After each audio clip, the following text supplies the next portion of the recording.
उदाहरण नंबर 6, मान लीजिए कि समुच्चय ए 1 2 3 4 5 6 7 है में संबंध आर ए कोमा बी इस प्रकार है, ए तथा बी दोनों ही विषम है या सम है, द्वारा परिभाषित संबंध है। सिद्ध कीजिए आर एक तुल्यता संबंध है। साथ ही सिद्ध करना है उप समुच्चय 1 3 5 7 के सभी अवयव एक दूसरे से संबंधित है और उप समुच्चय 2 4 6 के सभी अवयव एक दूसरे से संबंधित हैं। लेकिन यहाँ पर उप समुच्चय 1 3 5 7 का कोई भी अवयव उप समुच्चय 2 4 6 के किसी भी अवयव से संबंधित नहीं है। स्टूडेंट, इस क्वेश्चन को देखकर देखने में ये काफी बड़ा लग रहा है, लेकिन क्वेश्चन जो है प्रश्न काफी सरल है। तो स्टार्ट करते हैं। सबसे पहले हम लोग उदाहरण 6 का हल हम शुरू करते हैं। सबसे पहले हम क्या करेंगे, जो हमें संबंध जो है रोस्टर रूप में लिखेंगे। इसको हम जो हमें दे रखा है समुच्चय निर्माण रूप में, तो संबंध को सबसे पहले हम लोग रोस्टर रूप में लिख लेते हैं। उसके लिए देखिए, हमें जो सेट ए दे रखा है वो हमारे पास है 1 2 3 4 5 6 और 7। हम लोग क्या करेंगे, इनमें से जो विषम संख्या हैं उनको पृथक कर लेते हैं। विषम वाली संख्याओं को पृथक कर लेते हैं। और विषम जो हमारे पास है वो है 1 3 5 7 और सम को हम पृथक कर लेते हैं। और सम हमारे पास है इनमें 2 4 6 2 4 6। अब संबंध आर हमें दे रखा है कि ए कोमा बी इस प्रकार है कि या तो दोनों विषम है या दोनों सम है। इसका अभिप्राय यह है कि विषम संख्याओं का पेयर विषम के साथ बनेगा और सम का पेयर सम के साथ बनेगा। तो इस स्थिति में हम लोग क्या करेंगे कि विषम संख्याओं का विषम के साथ क्रमित युग्म करा देंगे और सम का सम के साथ क्रमित युग्म कराएंगे। ठीक है, उससे हमें क्या होगा, संबंध आर जो है रोस्टर रूप में प्राप्त हो जाएगा। तो देखिए, सबसे पहले हम जो संबंध है आर उसको रोस्टर रूप में लिख लेते हैं। सबसे पहले एक का इन सभी के साथ क्रमित युग्म जब हम कराएंगे तो हमें प्राप्त होगा 1 1 1 3 1 5 एंड 1 7। ठीक है, तो जो है थोड़ा नीचे लिख देता हूं, कट रहा है। तो आर का जो है सबसे पहले एक का इन सभी के साथ आप क्रमित गुणन करा लीजिए। तो 1 1 1 3 1 5 और 1 7। अब आप 3 का इन सभी संख्याओं के साथ करवाइए पेयर। तो 3 1 3 3 3 5 और 3 7। फिर 5 का इन सभी के साथ पेयर बनाइए। तो 5 1 5 3, ठीक है, और 5 5 5 7। फिर 7 का इन सभी के साथ पेयर बनाएंगे। तो 7 1 7 3 7 5 7 7। अब लिखा है ना कथन में ए व बी या तो दोनों विषम है, तो बिल्कुल देख लीजिए दोनों की दोनों विषम है। अब लिखा है या दोनों सम है, तो उस स्थिति में सम वाली स्थिति में हम 2 4 6 का 2 4 6 के साथ क्रमित गुणन करा लेंगे। तो करवाइए सबसे पहले 2 का इन सभी के साथ। तो 2 4, सबसे पहले 2 2, फिर 2 4, तो 2 2 लिख दीजिए। 2 2 2 4 2 6, फिर 4 का इन सभी के साथ। तो 4 2 4 4 और 4 6, फिर 6 का इन सभी संख्याओं के साथ। तो 6 2 6 4 6 6, ये हमारे पास संबंध आ गया रोस्टर रूप में। ठीक है, अब हम इस सभी को साफ कर देते हैं, ये हमारे कोई काम का नहीं है। और अब हम सिद्ध करते हैं कि दिया गया संबंध हमारा जो है वो तुल्यता संबंध है या नहीं है। तो सबसे पहले हम स्टार्ट करते हैं समतुल्य संबंध से। समतुल्य संबंध से स्टार्ट करते हैं। तो समतुल्य संबंध से स्टार्ट करेंगे तो देखिए किस प्रकार लिखेंगे। यहां लिख दीजिए आप कि 1,1 क्या है, बिलोंग्स टू क्या है, आर है। कहां है 1,1, संबंध में है। दूसरा 2,2 बिलोंग्स टू आर, वो भी संबंध में है।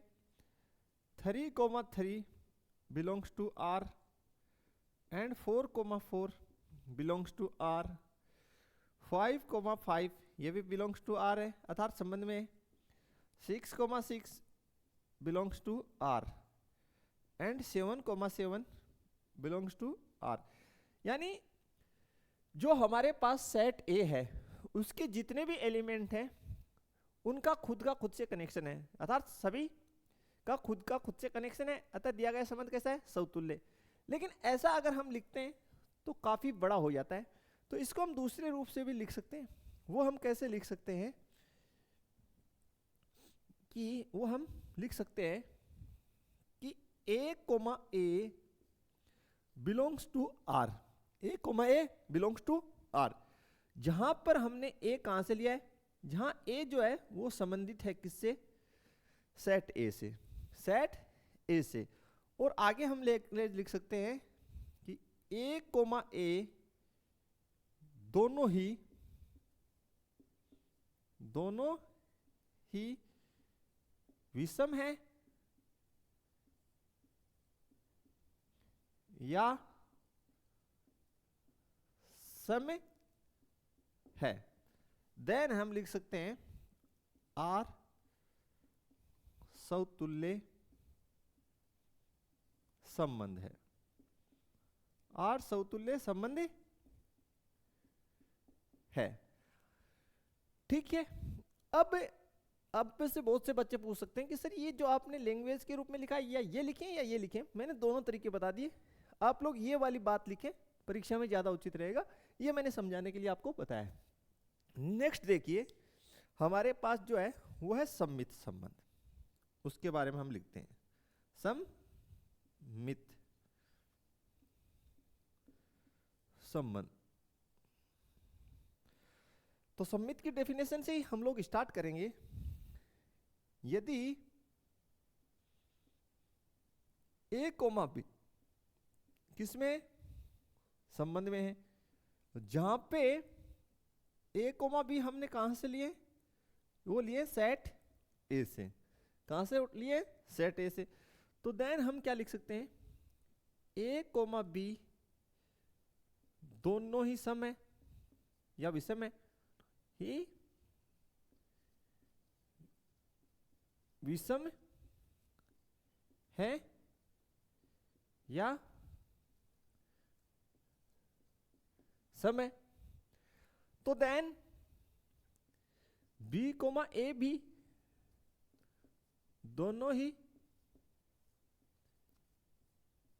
विषम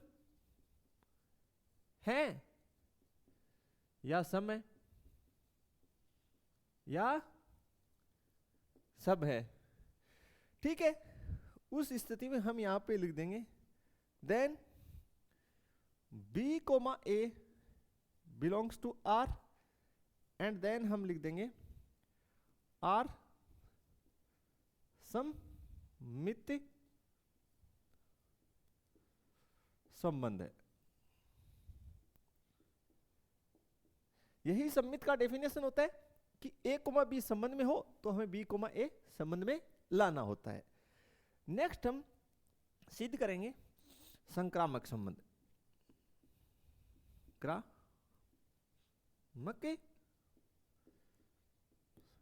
संबंध। तो संक्रामक संबंध के डेफिनेशन से हम लोग स्टार्ट करते हैं।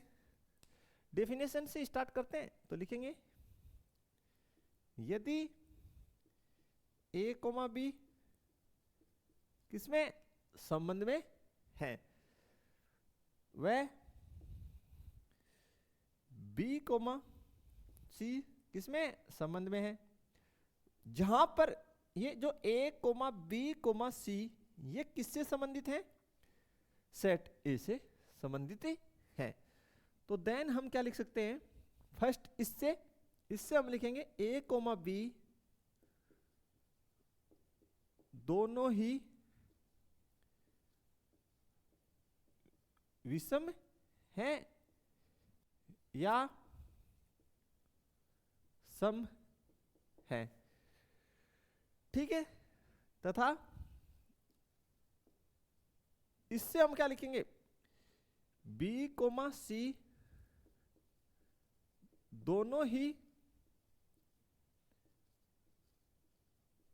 विषम है या सम है। ठीक, इन दोनों से क्या निष्कर्ष निकलेगा, इन दोनों से यह निष्कर्ष भी निकल सकता है कि A, C दोनों ही विषम है या सम है। ठीक है भाई, अगर ऐसा है तो देन हम क्या लिख सकते हैं, इसको हम लोग रफ कर लेते हैं इधर से।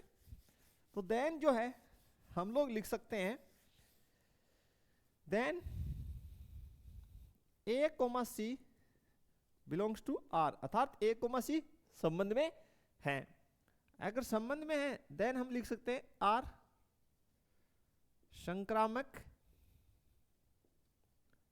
संक्रामक संबंध है। ठीक है, एंड देन हम लिख सकते हैं चूंकि R समतुल्य सममित तथा संक्रामक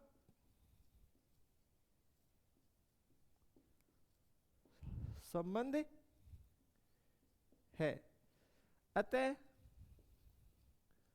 R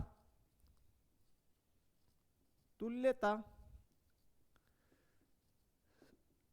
संबंध है।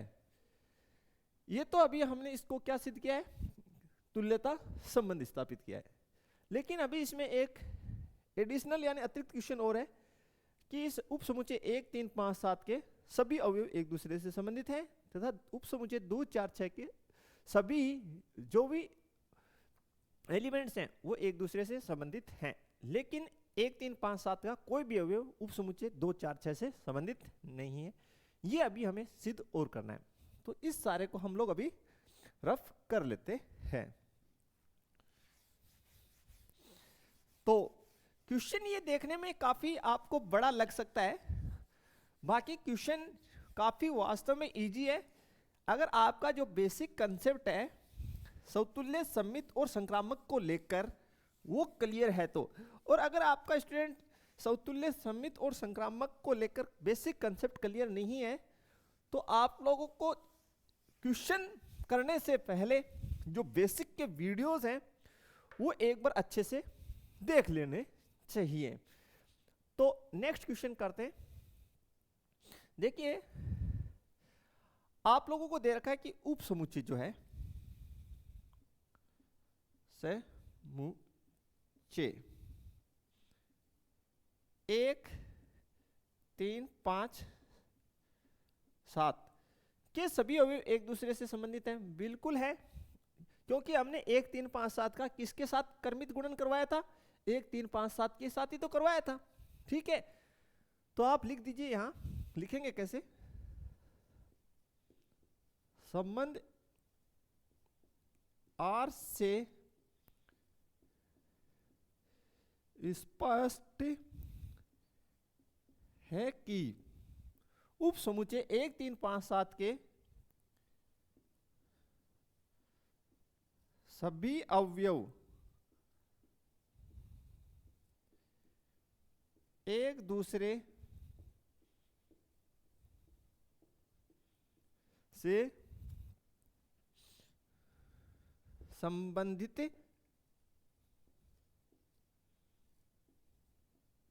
हैं तथा उप समुच्चय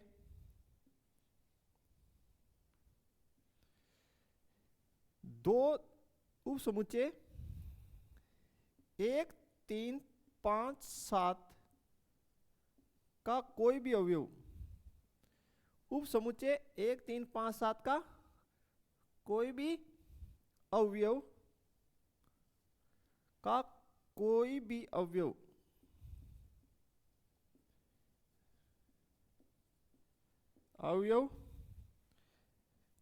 उप समुच्चय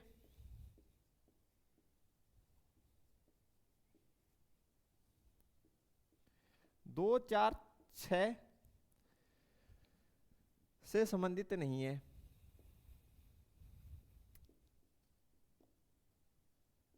द्वितीय नहीं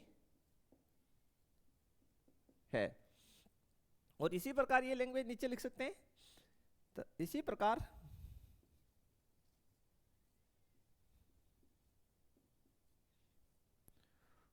उप समुच्चय 2 4 6 के समस्त अवयव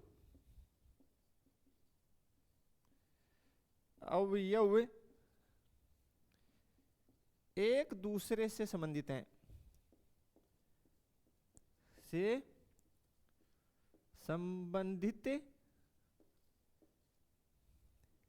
हैं तथा उप समुच्चय 2 4 6 का जे 2 4 6 का भी कोई भी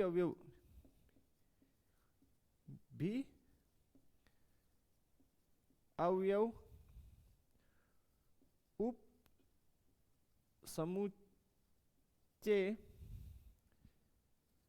1 3 5 7 से संबंधित नहीं है। द्वितीय नहीं है। ये छोटी सी 2 लाइनें आपको लास्ट में लिखनी है। अब यहां पे आप देख सकते हैं कि 1 3 5 7 ये विषम का उपसमुच्चय है और 2 4 6 सम का उपसमुच्चय है। तो स्वाभाविक सी बात है कि स्टार्टिंग में हमने विषम वालों का विषम के साथ क्रमित गुणन करवाया था और सम वालों का सम के साथ क्रमित गुणन करवाया था। तो सीधी सी बात है कि 1 3 5 7 के सभी अवयव विषम वालों से संबंधित होंगे और 2 4 6 के सभी अवयव सम वालों से संबंधित होंगे। विषम का सम के साथ कोई भी क्रमित युग्म यहाँ पे नहीं है, या तो दोनों विषम है या दोनों सम है। ठीक है, इस प्रकार से आपको ये क्वेश्चन बनाना था।